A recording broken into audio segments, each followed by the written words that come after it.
الإسرائيلية دي تتوقف على إسرائيل نفسها. إسرائيل نفسها بتستغل الوقت الموقف وبتحاول تستفز المسلمين في غزة وفي كامل الدول العربية. المفروض إسرائيل يعني تقدم، يعني شايفة الوقت المنطقة العربية في اشتعال وفي ثورات وفي حاجات زي كده.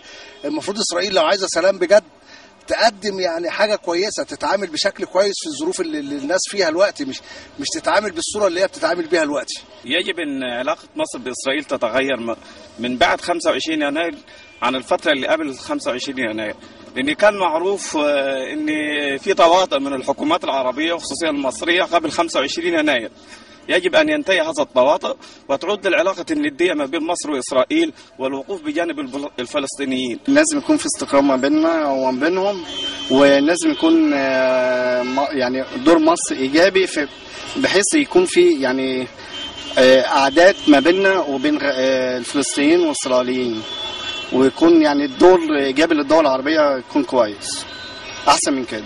الأحداث زي ما هي بدليل الفترة اللي فاتت كان في حرب، يعني اليومين اللي فاتوا دول كان في ضرب في غزة وما اتحركش حد ولا في مصر ولا في ضغط على مصر في حاليا في داخلي، بس المفروض برضو يعني دول أشقائنا برضو في غزة، المفروض يعني نساندهم بأي طريقة، نوقف الحرب عليهم، لأن الحرب دي ممكن على فكرة هتزيد فيما بعد.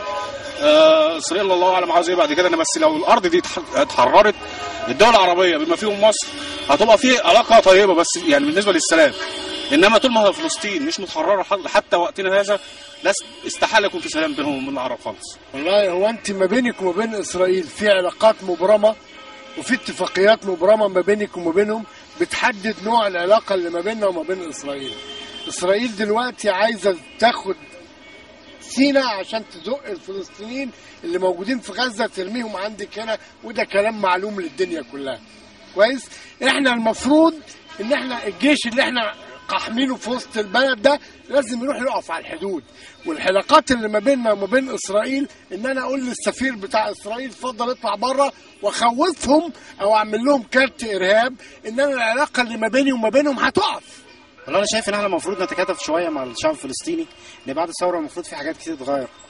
المفروض ان معاهده كامب ديفيد دي يتغير، والمفروض ان في حاجات كتير منها طرد السفير الاسرائيلي، ومنها ان احنا كشعب جينا في وقت من الاوقات كنا تحت حكم ظالم والشعب الفلسطيني ما كناش متكاتفين معاه. فالمفروض دلوقتي ان الدنيا اتغيرت، فالمفروض دلوقتي ان احنا نبقى ايد واحده، الشعب العربي مع مصر